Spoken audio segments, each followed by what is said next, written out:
आप में से कई लोग पूछ रहे थे कि आप ब्लॉग पोस्ट कैसे लिखते हैं। ठीक है, तो मैंने सोचा मैं आज आपको बता ही देता हूँ कि मैं ब्लॉग पोस्ट कैसे लिखता हूँ, ताकि आप भी उसी तरह लिखे और जिस तरीके से मैं ट्रैफिक ले रहा हूँ आप भी ले। लेकिन देखो, ये मेरा नया ब्लॉग है और इसे ट्रैफिक लेने के लिए कम से कम 2 महीने तो लग ही जाएंगे। तो स्टार्टिंग यानी बिगिनर हूँ मैं इस ब्लॉग पर, तो इसीलिए मैं आपको इस ब्लॉग का दिखा रहा हूँ ताकि आप भी एज अ बिगिनर इसी तरीके से वर्क करें। सिंपल सी पोस्ट है, पहले मैं आपको और भी बता देता हूँ। इस तरीके से पोस्ट है, पर जो गेम है वो इतने में हो जाता है, इतने में ही गेम हो जाता है।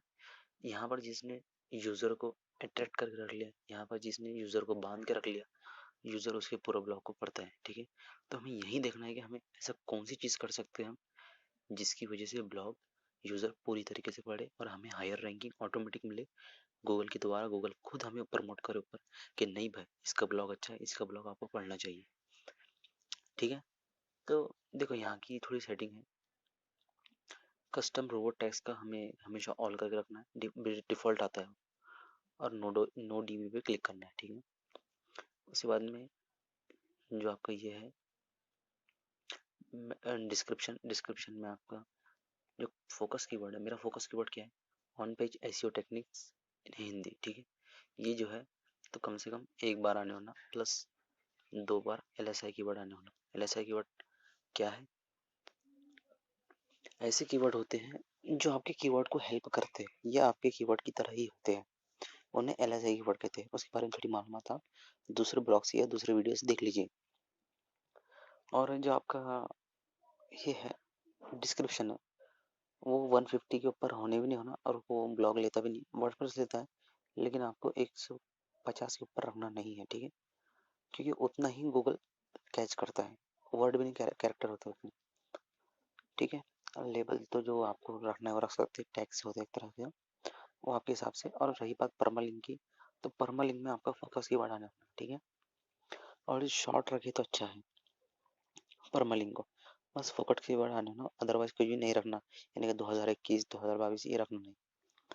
तो ये हो गया अपना ओवरव्यू इतना, ये आपको समझ में आ गया हो मैं उम्मीद करता हूँ। अब बात करते हैं इसकी।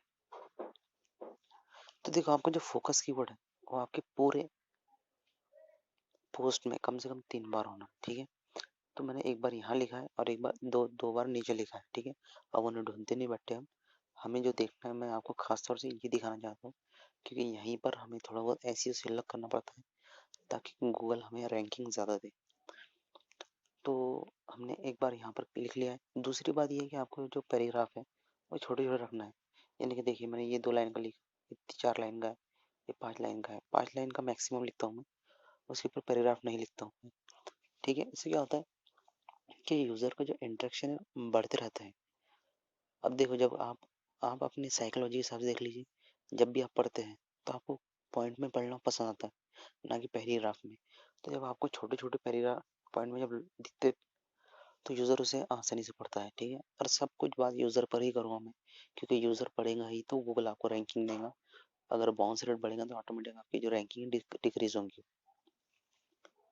फिर उसके बाद मैंने क्या किया, यहाँ पर एक एलएसआई कीवर्ड डाल दिया, ऑन पेज एसईओ। ठीक है, फोकस कीवर्ड ये है, लेकिन ऑन पेज एसईओ को मैंने यहाँ पर थोड़ा वो कर दिया, बोल्ड कर दिया। ठीक है, इसके बाद में यहाँ पर मैंने ओवरव्यू दे दिया कि मैं इसके नीचे क्या दिखाने वाला हूँ आपको।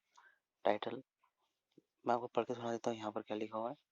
हम जिन एसईओ टेक्निक के बारे में मालूमात हासिल करने वाले हैं वो ये सब है। ठीक है, तो फिर टाइटल है, हेडलाइन है, मैग्नेटिक डिस्क्रिप्शन है, यूआरएल, स्ट्रक्चर है, साइट स्पीड है, थीम लेआउट है, अनरेस्पॉन्सिव है, एएलटी टेक्स्ट फॉर इमेजेस है। ठीक है, तो मैं आपको दिखाता हूँ, ये है इमेज हमारी, और इसके ऊपर मैंने ये लगा है, ये देखिए यहाँ पर ऑल्ट टेक्स्ट भी है और टाइटल टेक्स्ट भी है, दोनों में ही मैंने अपना फोकस कीवर्ड डाल दिया है ताकि रैंक आसानी से हो।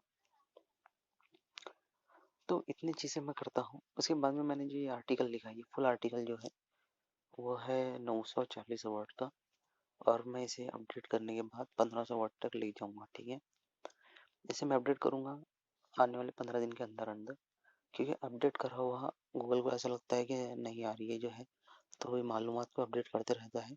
मतलब ये करंट सिनेरियो में चलने वाली चीज़ है, तो इसलिए अपने को रैंकिंग ऑटोमेटिक मिलती है। तो ब्लॉग पोस्ट को अपडेट करना बहुत ज़्यादा ज़रूरी है। फिर दूसरी बात ये है कि मैंने इसके अंदर एक आउटबाउंड लिंक दिया है। आउटबाउंड लिंक के बारे में मैंने आपको शायद बताया नहीं अब तक। आउटबाउंड लिंक वो होती है जो अपने साइट के अलावा दूसरे को लिंक दी जाती है। यानी कि अगर मैं यहाँ पर एसईओ लिखा हुआ है, एसईओ की जगह हम छोड़ देते, कुछ लिख लेते हैं हम। यहाँ पर अगर बैकलिंक को वर्ड होता और उसे हम बैकलिंक डॉट कॉम से, इस वर्ड को हम बैकलिंक डॉट कॉम की लिंक इस वर्ड पे डाल देते अगर, तो हम इसे आउटबाउंड लिख लेते हैं। यानी कि अपनी वेबसाइट के अलावा या अपने ब्लॉग पोस्ट के अलावा किसी और को लिंक देना आउटबाउंड लिंक होता है, ठीक है। फिर दूसरी बात ये है कि इसके अंदर मैंने इंटरनल लिंक दिया, दूसरे ब्लॉग पोस्ट के बारे में भी इसी के अंदर लिंक दिया हुआ है मैंने, ठीक है। फिर जहाँ तक हो सके इसके अंदर मैंने एक इमेज ही इस्तेमाल किया। आप ज़्यादा भी कर सकते हैं, मैंने एक इसलिए किया है क्योंकि अगर आप ज़्यादा इमेजेस इस्तेमाल करते हैं तो उससे जो आपकी साइट है वो भारी हो जाती है। यानी कि उसकी जो कैपेसिटी है या उसका जो वज़न है वो बढ़ जाता है और केबी ज़्यादा हो जाती है उसकी, और उसकी वजह से क्या होता है कि ये खुलती स्लो। अब कोई भी देर का मज़दूर पसंद नहीं किसी को भी, कोई भी चाहता है कि जल्दी काम वाला है। तो उसी तरीके से गूगल को पसंद है, जितनी जल्दी साइट आपकी खुलेंगी उतना ही ज़्यादा गूगल को अच्छा लगेगा और उतना ही ज़्यादा यूज़र को भी अच्छा लगेगा और रैंकिंग आपकी बढ़ेगी। इसके बाद मैं आपको साइट तो दिखाऊंगा, आगे बताऊंगा, लेकिन इस वीडियो में नहीं, अगली वीडियो में बताऊंगा मैं साइट को। इतना ही चीज़ें मैं करता हूँ बस, इसके अलावा मैं कुछ करता नहीं, ज़्यादा सिंपल सा रखता हूँ मैं। लेकिन खास तौर से मैं दो चीज़ तीन चीज़ों का ध्यान रखता हूँ। एक तो मैं अपडेट करता हूँ, दूसरा मैं इंटरलिंकिंग करता हूँ,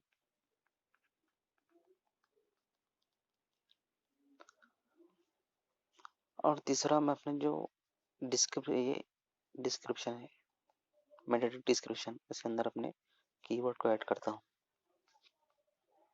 और मैंने जिस तरीके से आपको बताया टाइटल के बारे में, तो मैं टाइटल जो है तो easy.com से लेता हूँ, easywb.com से, ताकि जो अपना आर्टिकल है उसके अंदर कोई कमी ना रह जाए इमोशन वगैरह की। तो इसलिए मैंने ये जो मेरा आर्टिकल है, ये टाइटल है, ये टाइटल के बारे में अगर आप easywb.com पे जाएंगे तो उसे 51 का स्कोर मिला है, जो कि अच्छा है, 40 से 60 के दरमियान बहुत अच्छा होता है, ठीक है। तो इस तरीके से मैं लिखता हूँ, बस ज़्यादा कुछ नहीं, सिंपल है। इन्हीं को फॉलो कीजिए आप, आपकी साइट ऑटोमेटिक रैंक करना चालू कर देंगी। इसके बाद मैं क्या करता हूँ, थोड़ा बहुत ऑफ पेज का बता देता हूँ मैं आपको। जब मेरा लिखना हो जाता है तो सर्च कंसोल में डाल देता हूँ उसे, और उसके बाद में medium.com से और site.google.com से एक दो बैकलिंक ले लेता हूँ बस, किसी को मांगने नहीं आता, और बाद में उसके क्वेश्चन हब में अपलोड कर देता हूँ उसको। तो इससे क्या होता है, जो थोड़ी बहुत कमी होती है ट्रैफिक की वो भी पूरी हो जाती है। 3-4 लोग जब आ जाते हैं इस पर तो ऑटोमेटिक गूगल क्रॉल करना चालू कर देता है इसे, और रैंकिंग ऑटोमेटिक बढ़ती रहती है, ठीक है। तो बस आज के लिए इतना ही, देखने के लिए बहुत बहुत शुक्रिया।